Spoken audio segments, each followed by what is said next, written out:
ሰላም ጤና ይስጥልን የክንፋን መረጃ ቤተሰቦቻችን እንደምን ቆያችሁ? የተመረጡና ወቅታዊ ዜናዎችን ይዘንላችሁ መጥተናል። አብራችሁን ቆዩ። ኢትዮጵያ በግልባጭ እንድታውቀው የተደረገው የትራምፕ የህዳሴ ግድብ ድርድር በተመለከተ ቢቢሲ ዘለግ ያለ መረጃ ይዞ ወጥቷል። ክንፋምም እንደሚመለከተው መረጃውን ያቀርብላችኋል። መረጃዎቻችን ሁልጊዜም በፍጥነት እንዲደርሳችሁ ቻናላችንን ላይክ፣ ሼር፣ ሰብስክራይብ በማድረግ የደውል ምልክቱን በመጫን ጀምሩ። ኢትዮጵያ በግልባጭ እንድታውቀው የተደረገው የትራምፕ የህዳሴ ግድብ ድርድር ፕሬዝዳንት ዶናልድ ትራምፕ በመጀመሪያው የስልጣን ዘመናቸው በታላቁ የህዳሴ ግድብ ላይ በኢትዮጵያና በግብጽ መካከል ስምምነት እንዲደረግ መሞከራቸው ይታወሳል። ወደ ስልጣን ዳግም ከተመለሱ በኋላ በተለያዩ ጊዜያት ስለ ግድቡ ከኢትዮጵያ ፍላጎት ተቃራኒ የሆኑ ግብጽን የሚደግፍ ንግግሮችን ሲያደርጉም ተሰምተዋል። ባለፈው ሳምንት ማብቂያ ጥር 8 ቀን 2018 ዓ.ም ደግሞ ፕሬዝዳንቱ በቀጥታ ለግብጹ ፕሬዝዳንት አብዱልፈታህ አልሲሲ በጻፉት ደብዳቤ ባለ የግል ወዳጅነት መንፈስና አሜሪካ ለግብጽ ህዝብ ሰላምና ደህንነት ባላት ቁርጠኝነት የህዳሴ ግድብ የተመለከተ ድርድር ለመጀመር እንደሚፈልጉም ገልጸዋል። ፕሬዝዳንት ትራምፕ በግብጽና በኢትዮጵያ መካከል ያለውን የአባይን ውሃ መጋራት ጥያቄ ለአንዴና ለመጨረሻ ጊዜ በኃላፊነት መንፈስ ለመፍታት ዝግጁ ነኝ ሲሉ በገለጹት ደብዳቤ ላይ ገለልተኝነት ጨምሮ የተለያዩ ጥያቄዎች እየተነሱበትም ይገኛል። ደብዳቤውን ተከትሎ የግብጹ ፕሬዝዳንትና የሱዳን እርስ በርስ ጦርነት ውስጥ የሚገኙት የሱዳን ጦር ኃይል አዛዥ አብዱልፈታህ አልቡርሃን ፕሬዝዳንት ትራምፕ ያቀረቡትን ጥሪ እንደሚቀበሉ ወዲያውኑ ምላሽ ሲሰጡ፣ ኢትዮጵያ ግን እስካሁን በይፋ ያለችው ነገር የለም። በደብዳቤው ላይ በህዳሴ ግድብ ዙሪያ ለበርካታ ዓመታት ባለመግባባት ውስጥ የቆዩት አገራት ጉዳይ ለመፍታት ፍላጎታቸውን በመግለጽ በቀጠናው የትኛውም ሀገር የአባይን ውሃ በተናጠል መቆጣጠርና በሂደቱ ጎረቤቶቹን መጉዳት የለበትም ሲሉም አስፍረዋል። ፈቅ አህመድ በአባይ ወንዝና በህዳሴ ግድብ ድርድር ውስጥ ተሳታፊ ነበሩ። በአሁኑ ወቅት በውሃ ሀብትና ልማት ድንበር ተሻጋሪ ወንዞችና በሃይድሮ ዲፕሎማሲ አማካሪ ናቸው።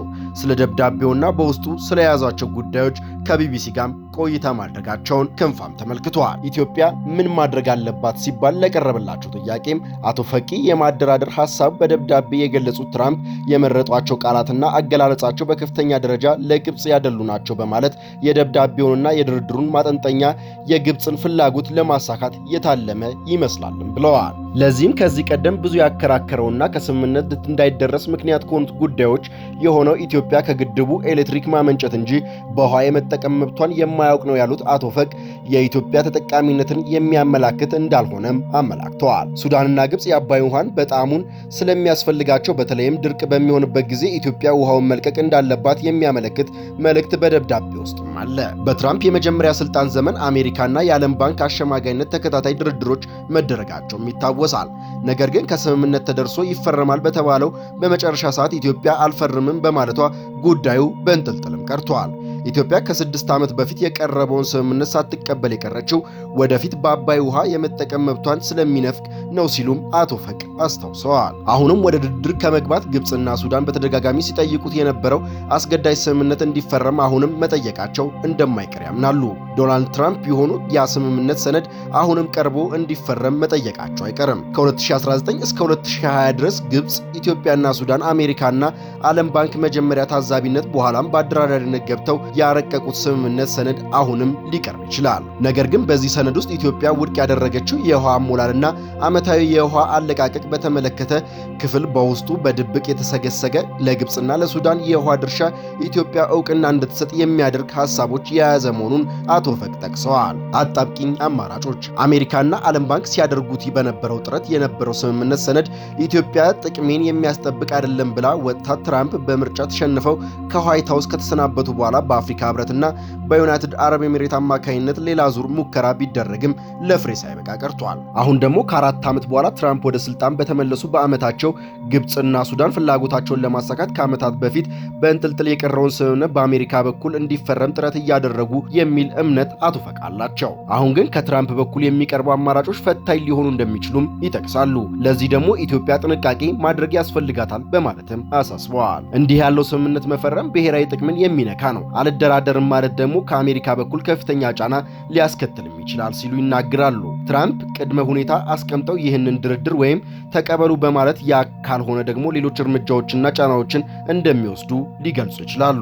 ይህ ደግሞ በኢትዮጵያ ላይ ችግር የሚፈጥር በመሆኑ አቶ ፈቅ የሚመክሩት ኢትዮጵያ ነገሮችን በጥንቃቄ በመያዝ ጥበብና በብልጠት በተሞላበት ሁኔታ ምላሽ መስጠት እንዳለባት ነው። በሁለቱም በኩል ኢትዮጵያ አጣብቂኝ ውስጥ ነው ያለችው። ምክንያቱም ስምምነቱን መቀበል የራሱ ችግር አለው፣ አልደራደርም ማለትም የራሱ ችግር አለው በማለት ትራምፕ ባለፈው መሰረት ድርድር የሚሄድ ከሆነ ኢትዮጵያ አጣብቂኝ አማራጭ ውስጥ ልትሆን እንደምትችልም አመላክተዋል። በድርድሩ ኢትዮጵያ ፍላጎቷን ማሳካት ትችላለች ወይ ተብሎ ለቀረበላቸው ጥያቄ ትራምፕ ከመነሻው ለግብጽ ፍላጎት ያደላ ደብዳቤ መጻፋቸው እንዲሁም ከዓመት በፊት የመሩት ድርድርም እንዲሁ በኢትዮጵያ ተቀባይነት አለማግኘቱን በመጥቀስ አሁን ምን አይነት ሐሳብ እንደሚያቀርቡ ይታወቃል ይላሉ አቶ ፈቅ። የትራምፕ ሁኔታ የታወቀ ነው። ቅድመ ሁኔታ በማስቀመጥ ይህንን ተቀበሉ፣ ካልሆነ ይህን አደርጋለሁ ነው የሚሉት። ስለዚህ መደረግ ያለበት ትራምፕን አስቆጥቶ ወደ ፍጥጫ ሳይገባ የድርድሩን አቅጣጫ ማስቀየር ቢቻል የተመረጠ ነው ሲሉም ይመክራሉ። አቶ ፈቅ ይህንን በምሳሌ ሲያስረዱም ትራምፕ በደብዳቤያቸው ላይ የውሃ ድርሻ የሚል ነገር ስላስቀመጡ የውሃ ክፍፍል ጉዳይ ያነሳል። ስለዚህ ክፍፍሉ በተፋሰሱ 11 ሀገራት መካከል እንዲካሄድ ግፊት በማድረግ ኢትዮጵያ ጉዳዩን በሚጠቅማት መንገድ ልትመራውም ትችላለች። ሌላው ያነሱት ነገር በኤሌክትሪክ ኃይል ንግድ አቅርቦት ነው። ስለዚህ በአውሮፓውያኑ 2015 በኢትዮጵያ በሱዳንና በግብጽ መሪዎች መካከል በተፈረመው የመርሆች መግለጫ ስምምነት ላይ ግብጽና ሱዳን ከግድቡ የሚመነጨውን ኃይል መግዛት ቅድሚያ ይሰጣቸዋል ይላል። ስለዚህ ኢትዮጵያ ይህንን መሰረት አድርጋ የኃይል ንግድ ላይ ከአገሪቱ ጋር በመደራደር ከትራምፕ በኩል የመጣውን የድርድር ሐሳብ ኢትዮጵያን በሚጠቅም አቅጣጫ ለመምራት መሞከር አስፈላጊ ነው ይመክራሉ። ትራምፕ ለምን የህዳሴ ግድብ ይህን ያህል አስጨነቃቸው ሲል ለቀረበላቸው ጥያቄም ትራምፕ ከግብጽ በተለይም ከአልሲሲ ጋር የጠበቀ ግንኙነት አላቸው የሚሉት አቶ ፈቅ በቅርቡ ሲሲ ወደ ዋሽንግተን አቅንተው እንደነበረም ጠቅሰዋል። በአውሮፓውያኑ 2019 ትራምፕ ወደ ህዳሴው ግድብ ሽምግልና የገቡት በግብጽ ጥያቄ መሰረት ነው። አሁን አልሲሲ ከጋዛ ጦርነት ማብቃት በኋላ ግፊት በማድረግ ትራምፕ ጉዳዩን በድጋሚ አንስተው የአሸማጋይነት ሚናቸውን ለመያዝ ተነስተዋል። ምንም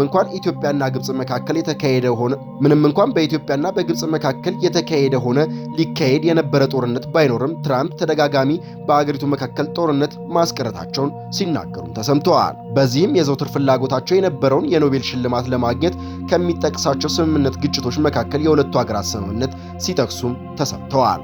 አቶ ፈቅ እንደሚሉት ትራምፕ በህዳሴ ግድብ ዙሪያ ስምምነት ለማምጣት ተደጋጋሚ ተነሳሽነት ማሳየታቸው ለቀጣይ የኖቤል ሽልማት አሸናፊነት ህልማቸውን ማሳካት አንድ አካል ሊሆንም ይችላል። ጉዳዩን ለኢትዮጵያ በግልባጭ መግለጽ ምን መልእክት አለው ሲልም ለቀረበላቸው ጥያቄ የትራምፕ ደብዳቤ የተጻፈው ሁኔታ የተነሳሽነታቸውን ገለልተኝነት ጥያቄ ውስጥ ከከተቱ የደብዳቤ ክፍሎች መካከል አንዱ ነው። በሚካሄደው ድርድር ዋነኛ አካል የሆነችው ኢትዮጵያ በደብዳቤው ላይ በተገቢው ሁኔታ አልተጠቀሰችም። ደብዳቤው በቀጥታ ለግብጽ ፕሬዝዳንት የተጻፈ ሲሆን ኢትዮጵያ በግልባጭ እንዲደርሳት የተጠቀሰችው ይህም መልእክት ያዘለ ነው የሚል እምነት ያላቸው አቶ ፈቅ በትክክለኛ ዲፕሎማሲያዊ አካሄድ ደብዳቤ መጻፍ የነበረበት ለኢትዮጵያ፣ ለግብጽ እና ለሱዳን ካስፈለገም ለሳውዲ አረቢያና ለኤምሬትስ ግልባጭ ማድረግ ይገባ ነበር ይላሉ። ነገር ግን ደብዳቤው በቀጥታ ለግብጽ ተጽፎ ኢትዮጵያ እንደ ዋነኛ ባለጉዳይ በቀጥታ ሳይሆን የተጠቀሰችው ከማይመለከታቸው አገራት ጋር እንድትታወቅ በሚመስል ሁኔታ በግልባጭ እንዲደርሳት ነው የተደረገው። ስለዚህም አቶ ፈቅ ኢትዮጵያ በጉዳዩ ላይ እንድትሳተፍ በቀጥታ ባለመጠየቋ አልተጠየቅኩም በማለት ምንም አይነት ምላሽ ከመስጠት ልትቆጠብ ትችላለች የሚል እምነት አላቸው። ግብጽና ሱዳን ድጋፋቸውን በፍጥነት ሲገልጹ ኢትዮጵያ መንግስት እስካሁን ዝምታውን እንደመረጠ ነው። ይህም የሆነው በቀጥታ ስላልተጠየቀ ወይም ጉዳዩ ውስብስብና የተለያዩ ገጾች ሊኖሩት ስለሚችሉ ምንም አይነት አቋም መያዝ እንዳለበት እየመከረ ሊሆን እንደሚችል የሚሉ ግምቶችም አስቀምጠዋል። ከኢትዮጵያ በኩል በግልባጭ ድርድር ሐሳቡን እንዲያውቅ የተደረገው ሳውዲ አረቢያና የተባበሩት አረብ ኤሚሬት በምን ምክንያት እንደተካተቱ የታወቀ ነገር የለም። አቶ ፈቅ በበኩላቸው ስለ ውይይቱ ማወቅ ሆነ ተሳታፊ የሚሆኑ አገራት መምረጥ ያለባቸው ተደራዳሪ አገራት እንጂ ትራምፕ መሆን አልነበረባቸውም ይላሉ።